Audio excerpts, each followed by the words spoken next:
voy a entrevistar a uno de los doctores que trabajan aquí en Caelum, de hecho, el director de la clínica, el doctor Carlos Chicalote Castillo.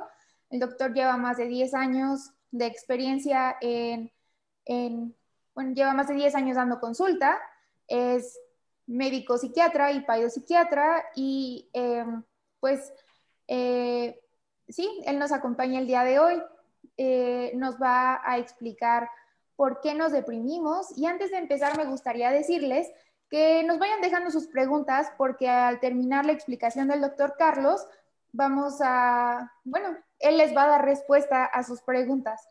Entonces, pues sí, vamos a empezar.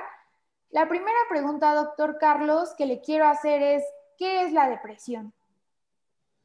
Hola, ¿qué tal, amigos de Kailun Neurocenter? Muchas gracias, Fernanda, por la presentación. Gracias a todos por estar al pendiente de nuestros webinars. Y pues bueno, este tipo de temas los tratamos para hacer más común todos estos temas de neurociencias al alcance pues de la mayoría de las personas y de los profesionistas. Entonces hablaremos un tema muy importante que es la depresión. La depresión es un trastorno del estado de ánimo. Un trastorno quiere decir que es aquello que afecta la calidad de vida de las personas. O sea que le afecta el funcionamiento diario, tanto en la vida social, en la vida familiar, en las habilidades del autocuidado y en la salud. O sea, se dice que es un trastorno en el sentido de que pues afecta en las personas, ¿no? Y que es continuo y llega a ser incapacitante. Antes de presentar unas diapositivas que preparé para el tema, quiero comentar que la tristeza como tal es una emoción y el trastorno depresivo hablamos de aquella emoción que tiene que ver cuando la depresión es de una forma constante, o sea que esta abarca la mayoría de los días de las personas y ya no es solamente una emoción. Quiero hacer este comentario en el sentido de que muchas personas pues a veces confunden la tristeza con un trastorno depresivo, ¿no? Cuando alguien está triste o deprimido, generalmente pues escuchan comentarios en la consulta acerca de que pues échale ganas o que esfuérzate, ¿no? O qué va a pasar, ¿no? Cuando el trastorno depresivo como tal es una enfermedad o un trastorno neurobiológico en el cual pues las personas no pueden cambiar su estado de ánimo, ¿no? Entonces, bueno, voy a empezar compartiendo mi pantalla para presentarles por qué nos deprimimos, ¿no? ¿Por qué creen que nos deprimimos, ¿no?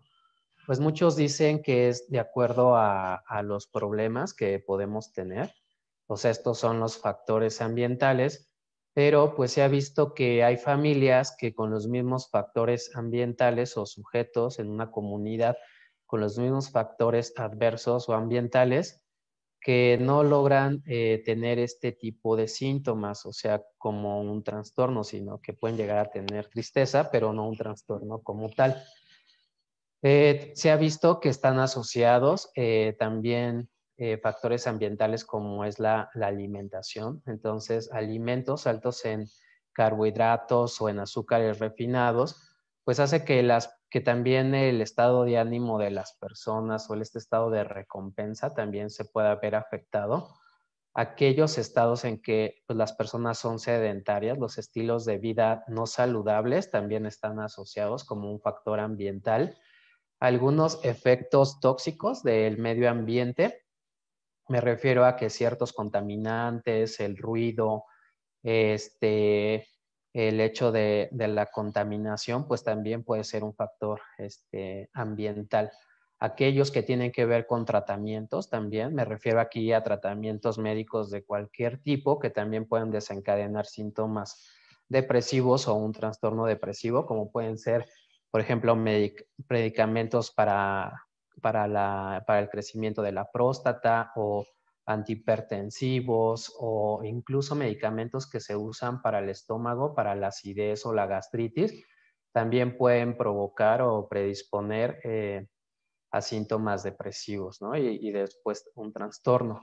También consideremos que va a depender de si se es hombre o si es mujer, debido a las cuestiones hormonales que se pueden estar relacionando y también en la etapa de vida de cada una de las personas.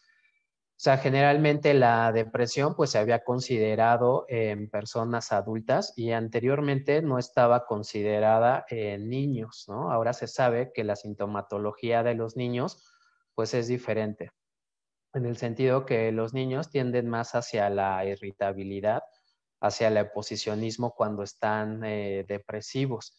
Y generalmente el adulto pues es más hacia la tristeza, hacia el llanto, hacia la desesperanza. Entonces vamos viendo que los síntomas de la depresión también van a ir cambiando con respecto a la edad y al género. Así también, por ejemplo, vemos que en la senescencia o en la vejez, muchos de los síntomas también se presentan, ¿no? De la depresión. Esto quiere decir que en el envejecimiento hay una aparición también de síntomas depresivos. Entonces, muchos síntomas de alcoholismo, de ansiedad, empiezan después de los 60 años. Entonces, como ven, los factores ambientales pues están asociados, ¿no? Están asociados también los factores económicos, se me olvidó decir aquí, los factores socioculturales también. Y bueno, no todas las personas que tienen ambientes pues sociales favorecedores, o sea, desde la infancia, pues pueden tener como factores protectores o de riesgo si no los tienen para desarrollar una depresión o un trastorno depresivo. Pero más allá de todo eso, o sea, como les comentaba, hay familiares que incluso dentro de la misma familia, dentro de los mismos estímulos, no tienen la sintomatología, ¿no? Del trastorno depresivo. ¿Y a qué se debe esto? Bueno, se debe a que también existe un 50% de factores genéticos, o sea, que son intrínsecos dentro de la parte biológica que juegan un papel para predisponer a las personas a tener estos síntomas depresivos. Entonces, recordemos que la depresión o las emociones son emociones que nos ayudan a la sobrevivencia y a la relación entre las personas. Por ejemplo, la ansiedad o el miedo, el pánico, pues nos alerta de que tenemos que ponernos a salvo, tenemos que atacar. Y entonces todos los mecanismos fisiológicos asociados al ataque o a la huida se van a desencadenar con la ansiedad. Cuando es algo leve, es algo transitorio, pues estos mecanismos regresan a la normalidad y pues solamente hablamos como de un episodio. Pero cuando estos mecanismos se atascan, o sea que quedan ya constituidos dentro de la manera de resolver o de interactuar con el medio ambiente, pues ya se vuelve algo continuo, rígido, y entonces ya hablamos de un trastorno de ansiedad. En la depresión, pues la depresión nos ayuda a darnos cuenta, como una emoción, la tristeza, a que algo tenemos que cambiar, ¿no? Si no tuviéramos tristeza, pues generalmente pues podríamos continuar, ¿no? Sin hacer cambios, sin no reflexionar y no tomar a la mejor alguna otra opción de las que ya tenemos. Entonces, la tristeza juega un papel en la toma de decisiones. Entonces, desde la parte genética se ha visto que poblaciones o personas que tienen una inteligencia promedio por arriba del promedio presentan más síntomas depresivos que la mayoría de las personas que no tienen estos marcadores. Y esto se debe a que estas personas pues tienden a hacer más análisis, tienden a estarse preguntando, tienden a ser más curiosas y esto hace también que las personas tengan más predisposición a la depresión como un trastorno, ¿no? Entonces hablamos que estos factores como tal de tipo genéticos van a estar presentes en nuestro genoma, en nuestra información genómica, pero los factores ambientales juegan un papel desencadenante, como si fuera un gatillo.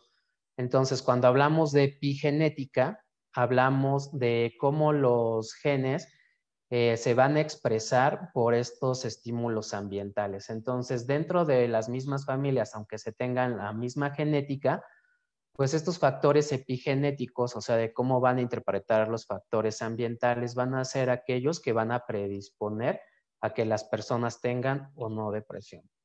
Doctor Entonces, Carlos, sí, adelante, Fer. disculpe, ahorita con todo lo que nos explica, que es muy interesante, he estado haciendo un par de preguntas aquí. Una pregunta que creo que es importante responder es, ¿los niños también se deprimen? Sí, los niños también se deprimen. Hablamos de una conciencia como tal a partir de los 3 años de edad. Y hablamos de la edad de los 6 años de edad ya en la etapa escolar, donde pues los niños ya tienen más interacción o más regulación emocional. Entonces hay niños, incluso hablan de depresión del lactante o depresión del recién nacido, donde pues los niños están en contacto con su mamá o con estas figuras cuidadoras y al desvincularse o al no tenerla, los niños empiezan a tener irritabilidad, pierden estos patrones de ritmo en su sueño, en su alimentación. Entonces hablaba desde la parte psicoanalítica acerca de esta depresión, ¿no? En el recién nacido.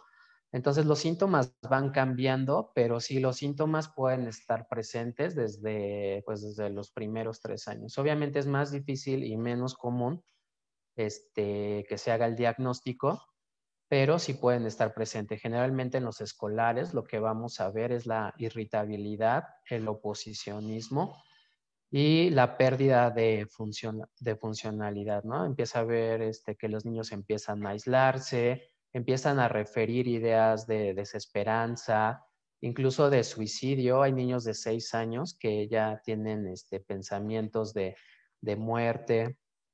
Y pues bueno, esto hay que tomarlo en cuenta, o sea, aunque podría parecer como algo que ven en la televisión, que es muy frecuente, pero si lo empiezan a comentar, pues este es un foco rojo que hay que estar identificando en nuestros hijos. Claro. Muchas gracias, doctor. Otra pregunta es, ¿la depresión se hereda? Sí, lo que habíamos comentado ahorita es acerca de que esta información que está en los cromosomas, que está en los genes, generalmente se van transmitiendo. Hay una transmisión de parte de padre y de madre y que se van heredando, ¿no? Entonces sí puede haber mayor predisposición para heredar como tal la depresión, ¿no? O esta predisposición que se tiene, ¿no? A la depresión. O sea, la tristeza no se hereda, pero sí la depresión. Ok. Muchas gracias, doctor Carlos. Y pues lo dejo Ajá. Muchas gracias, Fernanda. Bueno, entonces, ¿cuáles son los síntomas que están asociados a la depresión? Pues bueno, los síntomas de la depresión tienen que ver con neurotransmisores, principalmente tres, que es los tratamientos farmacológicos, se enfocan a este tipo de neurotransmisores, que es la dopamina, la norepinefrina y la serotonina. Por ejemplo, los inhibidores selectivos de recaptura de serotonina son los medicamentos antidepresivos más comunes, ¿no? Que se utilizan y actúan precisamente en mantener en el espacio sináptico los niveles de neurotransmisores en un nivel óptimo para que se pueda comunicar la neurona. Pero antes de explicarles toda esta parte química o esta parte molecular, quiero decirles cuáles son los síntomas de la depresión. Normalmente, como decíamos, cuando uno piensa en depresión, pues piensa en tristeza, piensa en ideas de daño, de minusvalía, pues sí, de falta de energía, de estar en la cama, ¿no? Pensando. Pero muchos de estos síntomas, por ejemplo, si vemos la dopamina, pues tiene que ver con la parte de la atención. Las personas que tienen depresión como tales es muy difícil concentrarse, les es muy difícil terminar sus trabajos, sus actividades, porque no mantienen la motivación y hablan de esto de la niebla cerebral. Es como si tuvieran algo que está haciendo que su pensamiento no sea fluido, ¿no? Entonces, muchos de los síntomas cognitivos mejoran con el tratamiento farmacológico, ¿no? Porque tiene que ver con estos síntomas. Ahora, hay otros síntomas que tienen que ver también con la norepinefrina, que tiene que ver con los síntomas fisiológicos. Por ejemplo, tiene que ver también con síntomas gastrointestinales, tiene que ver con eh, taquicardia, con falta de aire, una sensación de inquietud, pero a nivel de las funciones ejecutivas, estos van a afectar también en el hecho de tener pensamientos rígidos, obsesivos, por ejemplo, en el hecho de no voy a salir adelante, nadie me va a entender, ante cualquier respuesta que puedan tener algún problema, siempre van a encontrar como la parte negativa, ¿no? O sea, como decimos aquí en México, vamos a encontrar el negrito en el arroz, ¿no? O sea, la parte en la cual, pues no vamos a seguir adelante, ¿no? Precisamente por esta obsesión. Ahora, tiene que ver con esta, también por la serotonina, pues esta inquietud, la falta de claridad, esta ansiedad de que algo malo va a pasar, ¿no? Entonces, como tal, quiero comentar que la depresión es un estado en el cual las personas pierden su autonomía. Me refiero a esto de que la manera en cómo ven las cosas se vuelve de una forma sesgada, está sesgada no por lo que realmente sucede, sino por la interpretación que le dan a los eventos secundaria al estado de ánimo.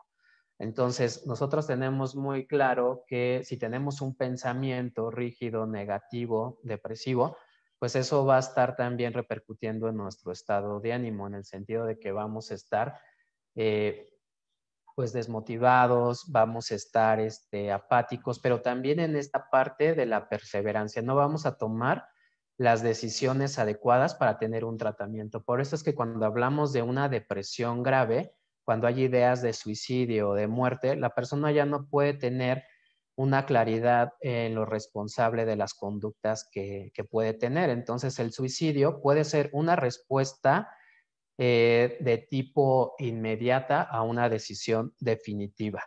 Entonces, tomando como en cuenta esto, las personas que tienen estos pensamientos suicidas, pues solamente están pensando en la inmediatez, pero es por todos estos mecanismos de los neurotransmisores que no les permiten ver la claridad que vemos las personas que a lo mejor no estamos en un trastorno depresivo. Por eso es bien claro que cuando alguien tiene depresión, lo ideal pues es escucharla y hacer caso y mandar con un especialista para que veamos pues cómo podemos ayudarla. O sea, sí hablarle, pero necesitan un tratamiento muy específico, ¿no? O sea, no es algo que se les va a quitar o que va a pasar, ¿no? Si no tienen como tal un tratamiento. Doctor, Entonces aquí otra ve, pregunta. adelante Fer, sí. Eh, ¿Qué tanto ha visto que la pandemia, bueno, la asociación entre la pandemia y depresión? Gracias Fer. Muy buena pregunta. Obviamente, como les comenté ahorita, pues vemos que el ambiente va a hacer que se sume la carga de estrés, ¿no? Para la predisposición del trastorno depresivo. Quiere decir que ciertas personas tienen un umbral que puede ser mucho mayor para la depresión, para un trastorno depresivo, pero hay otros que tienen un umbral mucho más bajo. Quiere decir que con menos efectos adversos o negativos pueden desarrollar este trastorno depresivo.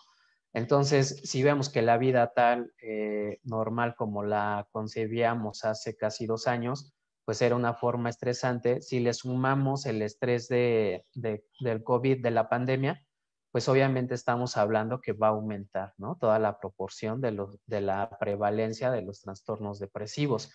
¿Por qué? Porque no tenemos todos estos apoyos sociales, culturales, de la escuela, de apoyo emocionales, del trabajo, y obviamente perdemos nuestra rutina y todas estas conductas obsesivas, perseverantes en un ambiente pues que está ciclado, que estamos aislados, pues obviamente va a hacer que todos estos síntomas se sigan perpetuando.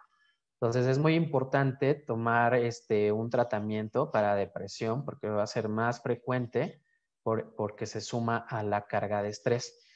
Ahora, en esta imagen, lo que les estoy mostrando es cómo estas regiones del cerebro, aquí estamos en una imagen funcional en la que diferentes áreas del cerebro, si vemos aquí, se están activando cuando las personas no están deprimidas, que tienen que ver con la parte emocional, con la planeación, que tiene que ver con el movimiento, con la ejecución cortical superior, o sea, tiene que ver con aquellas funciones que tiene que ver con las funciones superiores, o sea, la abstracción, la planeación, todas estas, en la depresión no están presentes, ¿no? O sea, quiere decir que estas áreas no se activan, están hipofuncionales, o sea, que no están funcionando como deberían. Entonces, esta es la evidencia científica por el cual las personas no están funcionando de la misma manera de las personas que no están deprimidas, ¿no? Hablando de la depresión, como les comentaba, como un trastorno y no como tristeza, ¿no? Entonces, si ven las áreas que están cerca de la corteza, muy pocas están iluminadas, ¿sí? Principalmente están solamente aquellas que tienen que ver con la emoción, que están aquí en el centro, pero el resto de las áreas no están activadas. Entonces, es por esto que las personas con depresión, pues es real que les duele, es real que no se pueden levantar, es real que no pueden ver que hay una respuesta a sus problemas que ellos tienen, ¿no? ¿Por qué? Porque está toda esta parte donde está disfuncional o no está activada, ¿no? Como lo veríamos en una persona no deprimida. Muy bien, entonces ahora sí vamos a ir a la parte molecular o a la parte celular de la depresión. La depresión, como les comento, es un trastorno, pero generalmente la tristeza como tal pues tiene una función, ¿no? Ya les decía, desde la parte adaptativa o evolutiva, que es cambiar nuestra opinión, o sea, que si algo nos sale mal, ponernos triste nos permite cambiar eso que hicimos mal y analizar y volverlo a intentar para que otra vez pues no tengamos el mismo resultado. Pero cuando esta comunicación no es adecuada, o sea, cuando esto ya no se lleva a cabo de una forma fluida de una comunicación, se pierde esta comunicación sináptica. Entonces aquí estamos viendo unas células neurales. Aquí vemos la parte postsináptica, que es el final de una sinapsis, y la parte presináptica. La parte presináptica y postsináptica, o sea, determinan. Si ven, estos puntitos que están aquí en azul son los neurotransmisores. Aquí están las enzimas que hacen que mantengan los niveles de estos neurotransmisores estables y esta comunicación se lleve a cabo entre una neurona y otra. Entonces, al haber un estímulo eléctrico, que es el impulso eléctrico, se liberan estos neurotransmisores al espacio sináptico y se lleva a cabo la comunicación que da función a todas estas actividades neuronales que les mencionaba, ¿no? De la atención, la memoria, la regulación emocional. Pero, ¿qué sucede cuando una persona está crónicamente deprimida, ¿no? O sea, cuando estos síntomas de tristeza ya se vuelven depresión, lo que vemos aquí es que estos neurotransmisores disminuye su cantidad en el espacio sináptico y entonces toda esta comunicación ya no se lleva a cabo de la misma manera, ¿no? Entonces aquí vemos la parte molecular en el cual esta comunicación no se lleva a cabo adecuadamente. Lo que hacen los medicamentos es obviamente actuar sobre estas enzimas como el inhibidor selectivo de la recaptura de serotonina, que como ustedes habrán escuchado, la fluoxetina, que es uno de los más conocidos o de los primeros, pues lo que va a hacer es que aquí en el espacio sináptico mantenga disponibles estos niveles de neurotransmisores para que se lleve a cabo la comunicación, ¿no? Adecuada entre una neurona y otra. Si alguien tiene alguna duda de esto o quiere profundizar más en el tema, le podemos mandar también información. Entonces, ¿qué es lo que estamos viendo? O sea, que el 50% de los factores biológicos, genéticos, pues pueden mejorar con el medicamento. Se dice que la terapia de tipo farmacológica puede mejorar hasta más del 70% en las personas, ¿no? Principalmente se recomienda en personas que tienen una depresión entre moderada y grave y severa con ideas o intentos suicidas, ¿no? Entonces, el medicamento por sí solo tiene esa efectividad. Si hablamos de terapia, pues estamos viendo que la terapia nos puede ayudar en depresión leve, ¿no? Hoy en en alguna depresión de tipo moderada. Nosotros recomendamos, y bueno, no es la única, hay muchos tipos de terapia, pero la terapia que nosotros recomendamos desde esta parte de aprender a analizar los pensamientos, a regular las emociones y cómo actuamos en función de esto es la terapia cognitivo-conductual. Digamos que es una terapia donde el usuario aprende a regular sus emociones, ¿no?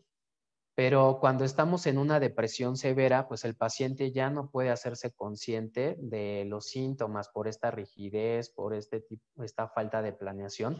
Entonces, incluso no es recomendable dar una terapia psicológica cuando estamos ya con síntomas severos o graves, ¿no? Con intento suicida. ¿Por qué? Porque el hecho de estar mencionando situaciones emotivas de tristeza, todo eso, las personas no las pueden analizar adecuadamente y con todas esta severidad de los síntomas, pues bueno, esto puede agudizar los síntomas o pues llevar incluso a una persona a aumentar el riesgo suicida. Entonces, generalmente cuando ya es muy severa la depresión, pues recomendamos que estén estables con el medicamento y ya después que inicien una terapia de tipo cognitivo-conductual, ¿no? O alguna otra, ¿no? Si lo desean como psicoanalítica o gestal o humanista, ¿no? Hay muchas terapias.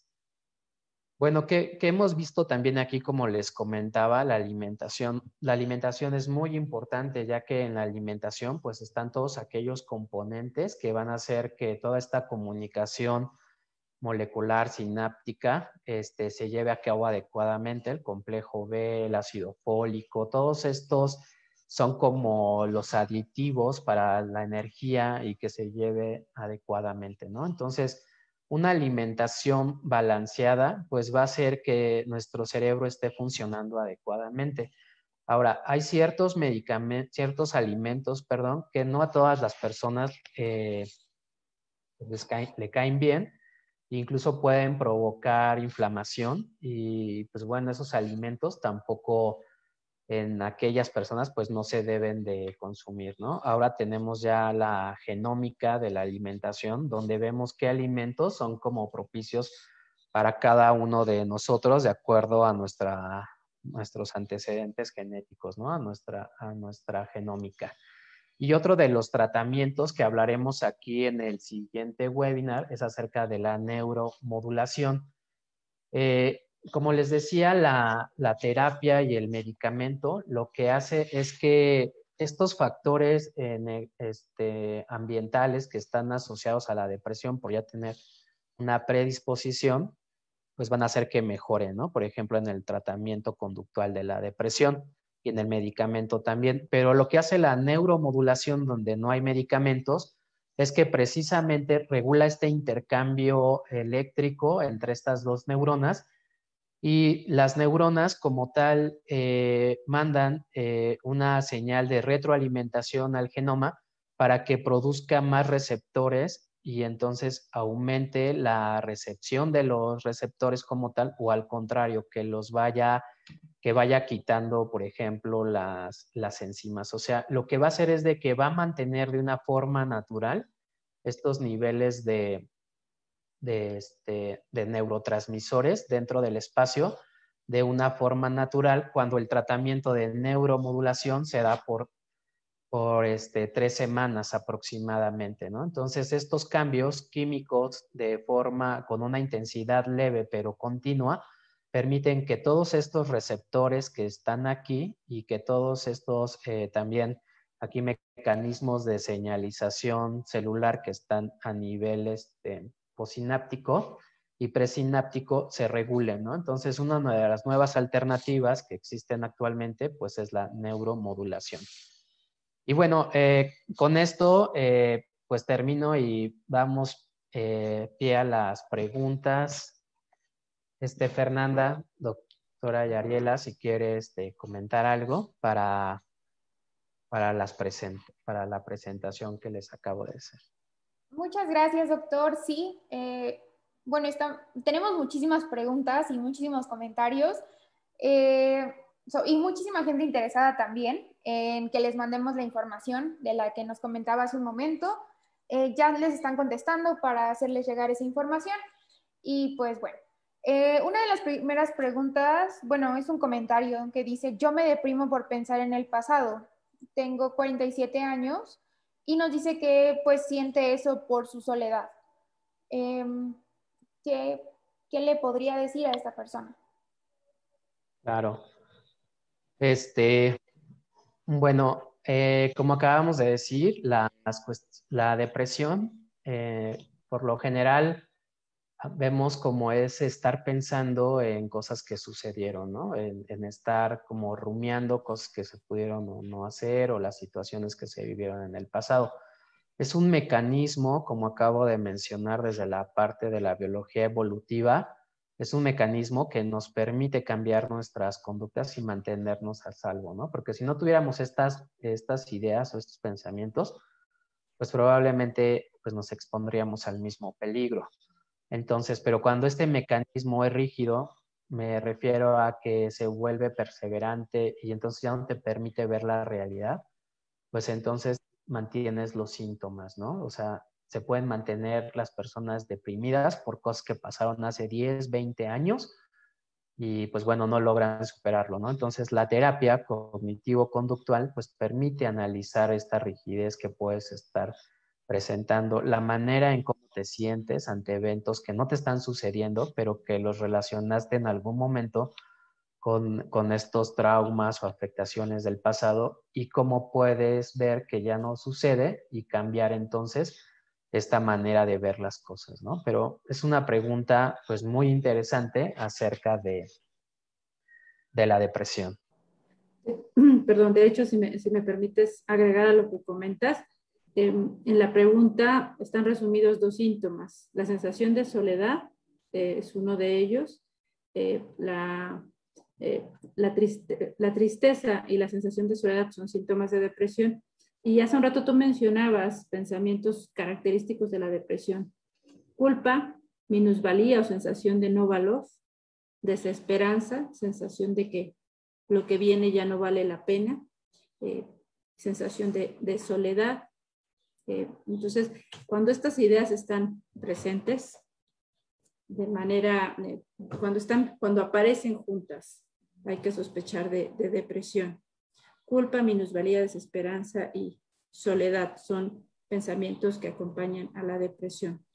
Disculpa la interrupción. Me parecía importante. No, está muy bien, Yarela. Y comentar esto de la distimia, ¿no? Por ahí había una pregunta donde la distimia precisamente no es esta depresión grave, ¿no? Que conocemos que a lo mejor nos bloquea para seguir con nuestras actividades, pero sí son estos pensamientos constantes, ¿no? O rumiantes de minusvalía, de desesperanza. Entonces, muchas relaciones de pareja se mantienen en mujeres o en hombres por estos sentimientos, ¿no? De minusvalía, de que las cosas no van a funcionar si hago un cambio, ¿no? Entonces, pues mucha gente habla de la distimia con síntomas depresivos por más de 2 años.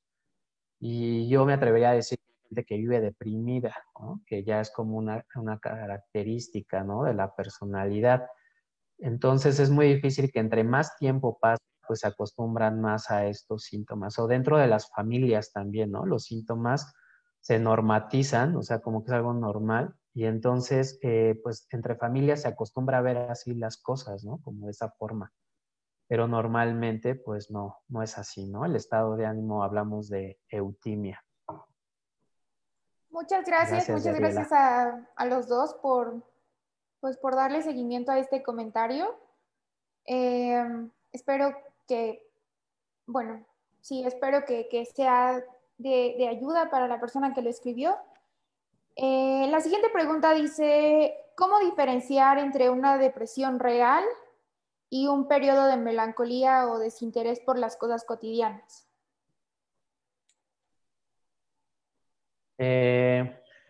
No sé, doctora Yariela, si quiere comentar Sí. su punto de vista. Tú lo mencionaste. Cuando hablamos de depresión, estamos hablando de que a la tristeza le acompañan una serie de síntomas que el doctor ya mencionó hace un momento. El sueño se ve afectado. Quien vive con depresión deja de dormir bien o duerme mucho. Se ve afectado el disfrute de las cosas. A ese síntoma se le llama anedonia. Quien tiene depresión deja de disfrutar de lo que anteriormente ya disfrutaba o que solía disfrutar. Los síntomas cognitivos, se distrae, tiene la memoria, todos los pensamientos que describí hace un rato, la culpa, la minusvalía, la desesperanza y la sensación de soledad. Se acompaña además de fatiga. Se hace lento incluso el movimiento. En quienes ya tienen vida sexual activa, incluso dejan de tener deseo sexual. Y esa es una manifestación de la anedonia. Todo esto afecta las áreas de tu vida. Si no estás atento, no rindes en el trabajo, no rindes en la escuela. Si estás poco paciente o deseas aislarte porque todos los demás están pues a otro ritmo respecto a ti, pues te apartas y entonces te cuesta trabajo integrarte y te cuesta trabajo sobrellevar el día a día. Entonces, un periodo de tristeza es, la tristeza, como dijo Carlos hace un momento, es una emoción y al ser una emoción es pasajera. En la depresión se acompaña la tristeza de toda la serie de síntomas que yo mencioné hace un momento y estos síntomas afectan áreas de tu vida. Cuando áreas de tu vida se ven afectadas es algo que nosotros conocemos como trastorno. Aquí me voy a permitir agregar la depresión, limita, la depresión incapacita. Y la depresión no es un tema de voluntad, como ya lo explicó ampliamente el doctor. La depresión está relacionada con neurotransmisores, con herencia, con medio ambiente. Y nadie que está deprimido puede salir del estado de depresión solo porque lo quiera. Es necesario la ayuda de los profesionales de la salud. Claro. Bueno, Yari, aquí quiero comentar algo acerca de la violencia.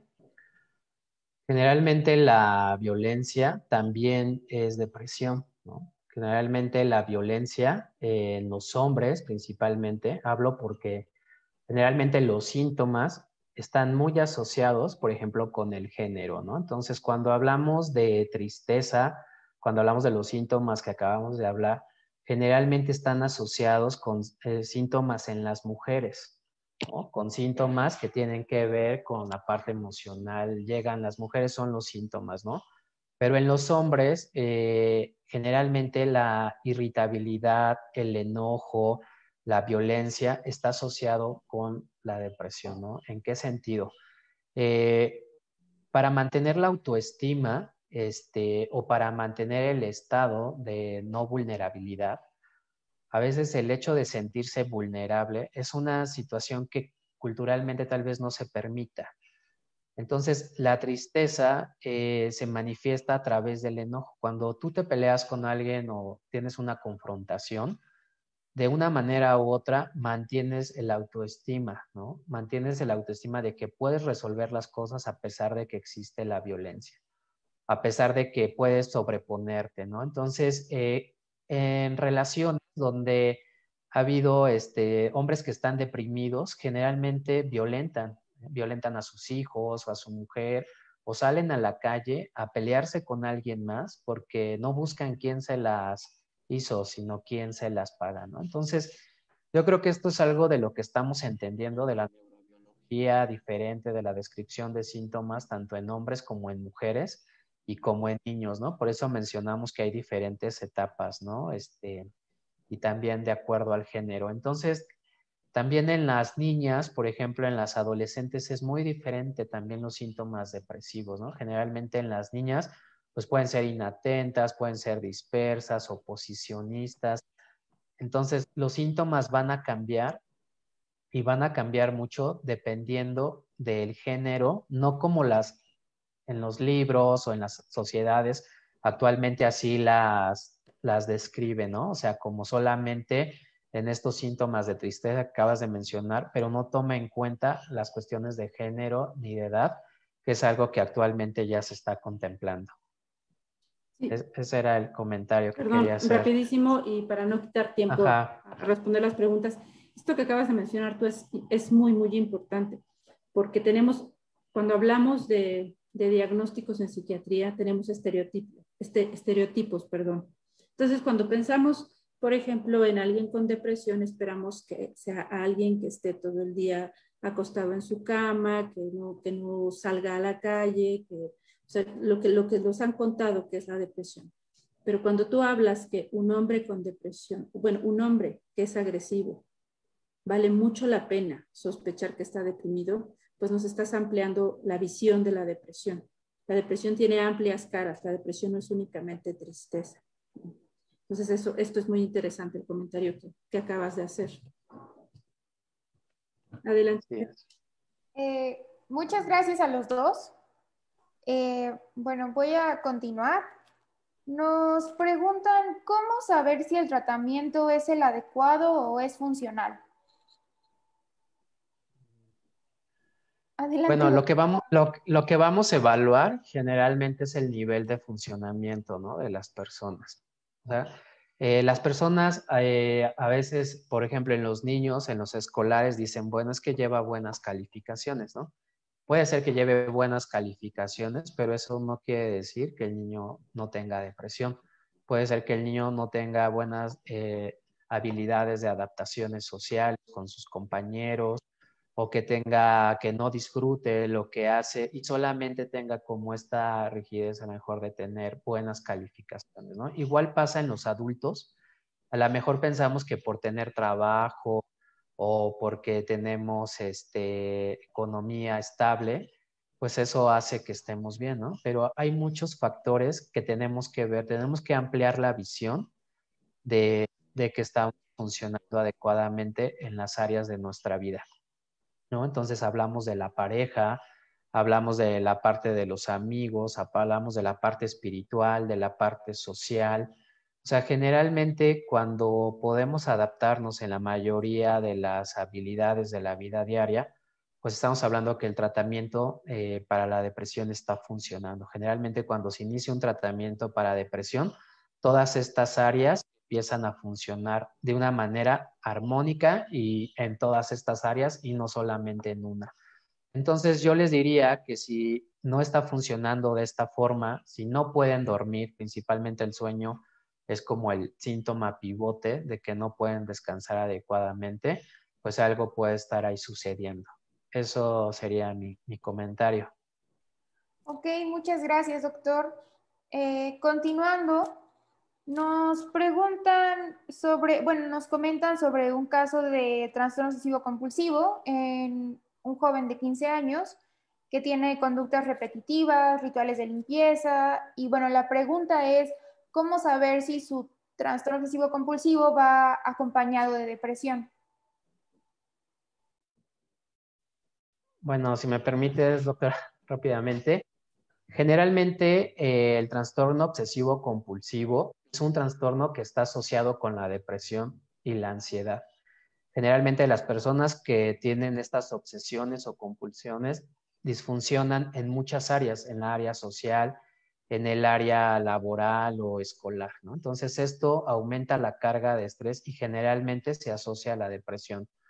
Yo de todos los pacientes que he visto, o sea, si es más del 90%, tienen síntomas depresivos o de ansiedad. No he visto uno que solamente tenga síntomas obsesivos sin que tenga también un trastorno de depresión o de ansiedad. Entonces creo que es algo que va comórbido, o sea, que va junto de la mano.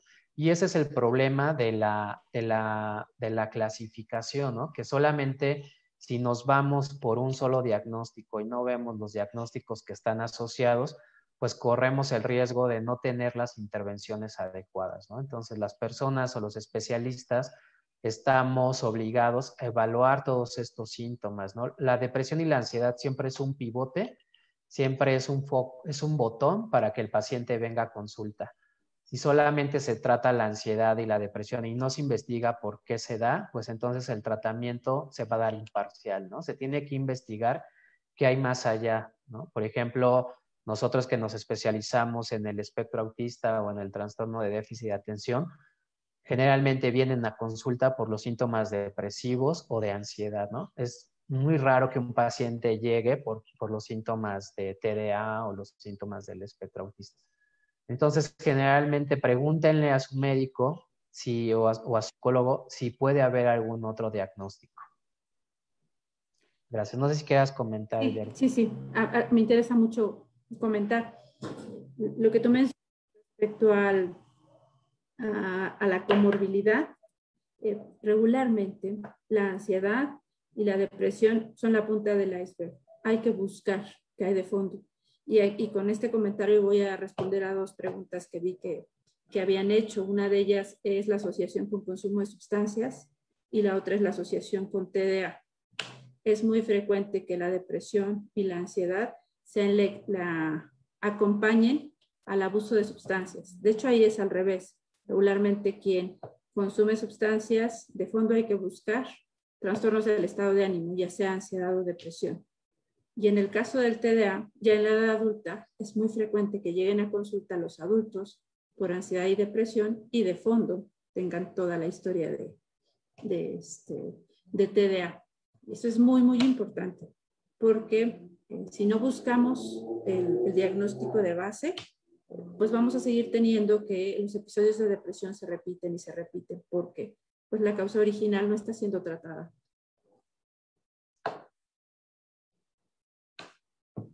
Muchas gracias, doctora. Muchas gracias, doctor. Bueno, la siguiente pregunta dice que si la depresión afecta alguna parte de nuestro organismo, el corazón, el hígado o algún órgano. Gracias. Una excelente pregunta. Muchas gracias por mencionarla. Y obviamente la depresión está asociada a enfermedades cardiovasculares. Hay estudios que se han llevado desde hace más de 40 años. El estudio, se me dio el nombre, Framingway, el cual evalúa el riesgo de enfermedades cardiovasculares como infarto en la población caucásica europea y observó que uno de los factores que tenían la mayoría de los pacientes que tenían problemas cardiovasculares era precisamente la ansiedad y la depresión. Entonces, cuando es una depresión grave, hay artículos que anteceden a un infarto incluso, ¿no? ¿Por qué pasa esto? Porque obviamente las catecolaminas, toda la cuestión adrenérgica, todo este mecanismo que les mencionaba yo acerca de el ataque, la huida, la activación fisiológica de nuestro cuerpo, pues obviamente van a aumentar el gasto cardíaco, van a aumentar toda la parte cardiovascular, pues incrementada la demanda. Ahora, a nivel inmunológico, el estrés o la depresión puede actuar como un traumatismo, como un traumatismo o un proceso inflamatorio. O sea, aquel mecanismo que tiene que ver con el proceso de inflamación, pues es lo mismo en la parte depresiva, ¿no? Entonces, en las cirugías existe una respuesta asociada a la inflamación y al trauma por el evento de la cirugía que se va a controlar con medicamentos, se va con analgésicos y entonces eso hace que no se lleve a cabo, ¿no? Cuando el trauma es muy severo se lleva a una afectación sistémica, ¿no? O sea, se le llama shock. O sea, donde este trauma hace que exista una inflamación generalizada por los mecanismos a nivel inflamatorio sistémico y existe este choque, ¿no? Este choque pues obviamente pone en peligro de muerte a las personas. Ahora, estamos hablando que este mismo mecanismo mecánico está es el mismo que aquel en el mecanismo psicológico del estrés. Entonces, el estrés de una manera continua, pues va a hacer que el sistema inmunológico se vea afectado, ¿no? De la misma forma. Entonces, esto da como resultado que las personas sean más propensas a infecciones, a que el cáncer como tal, las personas que tienen esta predisposición al cáncer, pues sea un gatillo desencadenante del cáncer, de las enfermedades cardiovasculares y neurológicas.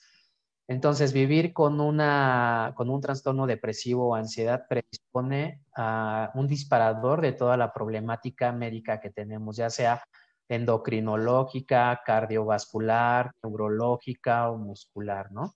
Entonces, la mayoría de las personas deprimidas tienen mayor prevalencia de consultas a medicina general que las personas que no lo están, ¿no? Se habla de 20 veces más, ¿no? En algunos estudios. Ok, muchas Gracias. gracias, doctor. Otra pregunta es que, bueno, ¿qué opinan de la terapia electroconvulsiva para depresión? Doctora. La terapia electroconvulsiva desafortunadamente tiene mucho estigma. Desafortunadamente hemos escuchado muchos mensajes negativos respecto a ella. Sin embargo, la terapia electroconvulsiva es muy útil. Tiene indicaciones en las que el beneficio para el paciente es muy amplio.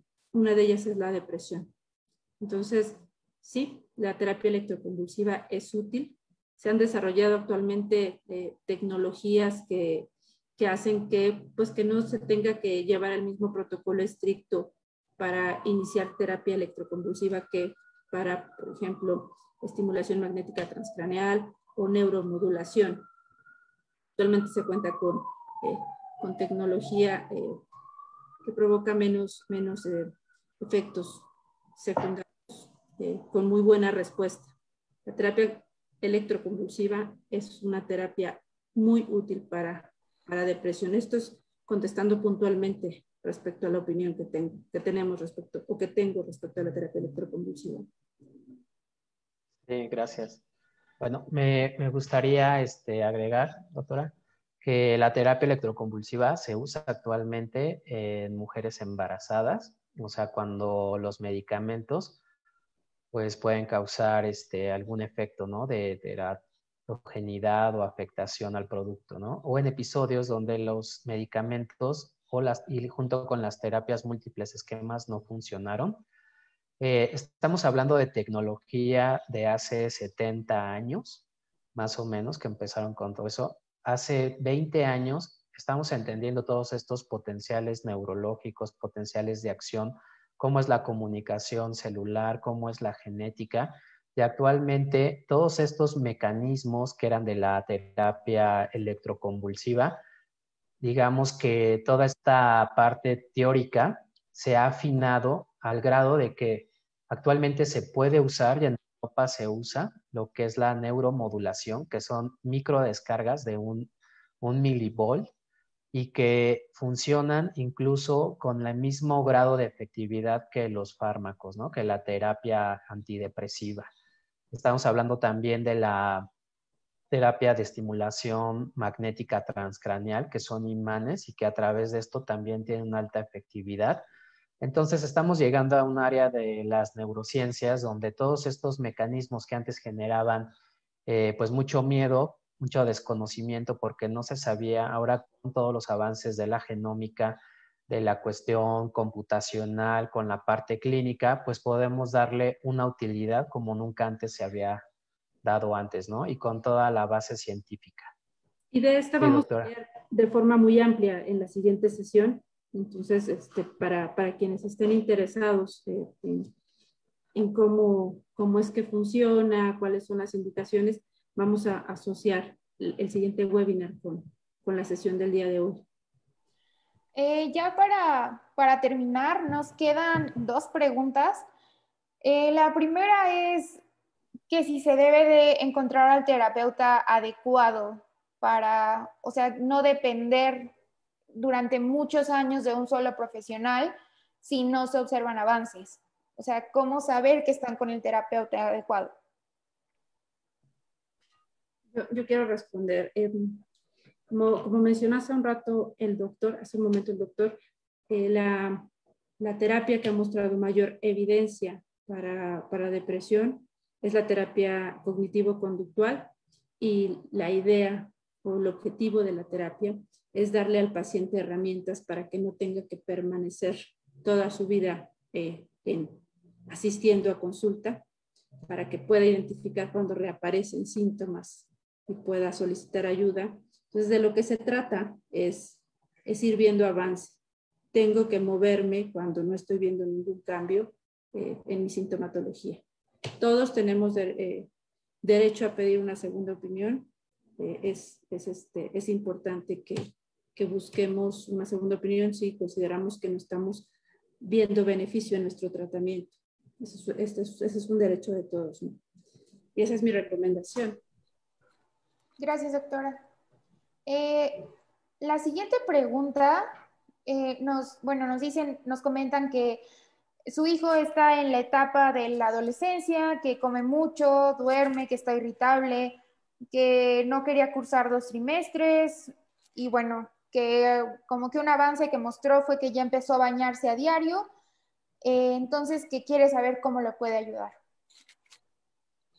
Bueno, yo creo que ya lo está ayudando en esto que menciona de que ya lo está incentivando a que se bañe, ¿no? A que retome su rutina, ¿no? Generalmente las personas que se deprimen pierden sus rutinas, o sea, pierden lo que les daba gusto, lo que les daba sentido a su vida y lo dejan de hacer.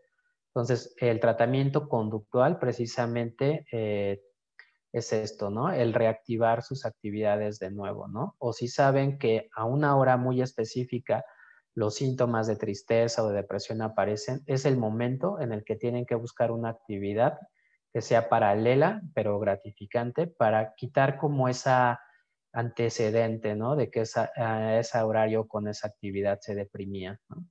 Y obviamente también algo conductual, ya para cerrar, pues es como, por ejemplo, hay personas que bueno, a todo el mundo le cuentan que están mal, que se sienten muy mal, y las personas les vuelven a preguntar cómo sigue, ¿no? Puede ser que la persona, tal vez ya ni se acuerde que tenía la depresión o estaba mal, pero al estar preguntando, pues otra vez empieza como este círculo, ¿no? Entonces, como familiar, pues recomendamos, bueno, yo recomiendo ver esta parte, ¿no? De que, pues que las personas sigan con su actividad, con sus rutinas lo más posible, ¿no? Lo más normal posible a como estaban antes de la depresión. Gracias, Gracias. doctor. Sí, yo quiero agregar, es importantísimo que se busque valoración por un profesional. Es importantísimo estadificar o es importantísimo graduar la gravedad de la depresión. No toda la depresión es igual, no se trata igual de depresión leve que moderada ni severa. Entonces, en el comentario que nos escribe la mamá, pues yo detecto muchos síntomas de depresión, no estamos haciendo diagnóstico, pero aparecen muchos síntomas de depresión. Y es muy importante porque no quiero dejar de mencionar a la depresión, también le acompañan las ideas suicidas. Y esa es nuestra urgencia máxima en psiquiatría. Hablar de suicidio es nuestra urgencia máxima, es nuestro deber preservar la vida, o es parte de nuestra labor.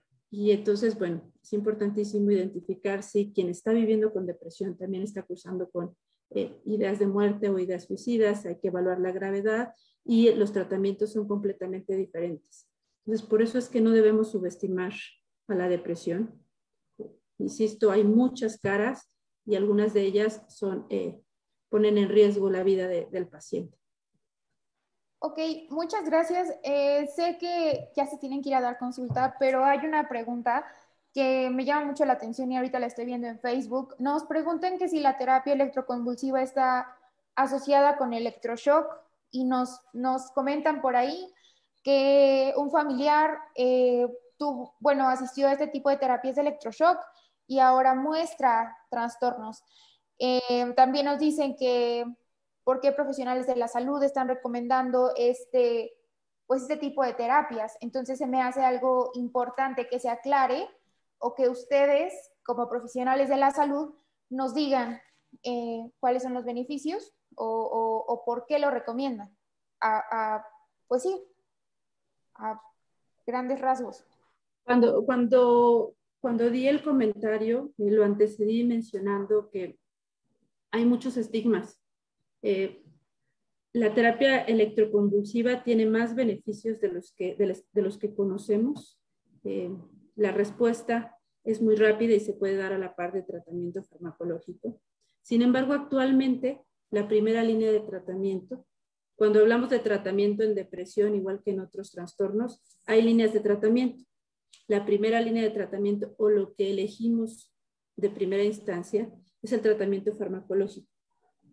Qué bueno que genera tanta controversia porque vamos a hablar de forma más amplia, insisto, no va a ser en esta sesión donde ahondemos, pero sí es muy importante que les llevemos a ustedes, quienes nos están escuchando, esta información, que mucho de lo que queremos hacer en Caelum es desestigmatizar, informar, y créanme, lo que les estoy diciendo es desde un lugar responsable y desde un lugar informado. No me atrevería yo a darles o hacerles ningún comentario que no tiene bases científicas. Bueno, doctor, no sé si quiere comentar algo más. Sí, bueno, ya para despedirme, pues agradecerles a todos. Quiero agradecer y mandarle un saludo a Leo. Leo es mi hijo, dijo que iba a estar observándome. Leo, saludos. Y pues bueno, sobre la terapia electroconvulsiva, pues sí, tal vez se llegó a abusar, ¿no? Por muchos países donde no había protocolos como muy estandarizados. Actualmente hay protocolos internacionales que se llevan a cabo con muchísima seguridad, pero obviamente Hollywood pues se encargó de mostrarnos una cara que no existe, ¿no? Una cara comercial de terror, ¿no? O sea, siempre que hablamos de tratamientos psiquiátricos, que hablamos de hospitales psiquiátricos, ¿no? O sea, hablamos de todas estas causas de desconocimiento que teníamos, ¿no? Este tipo de webinars tienen precisamente, ¿no? Ese tipo de objetivo, quitar el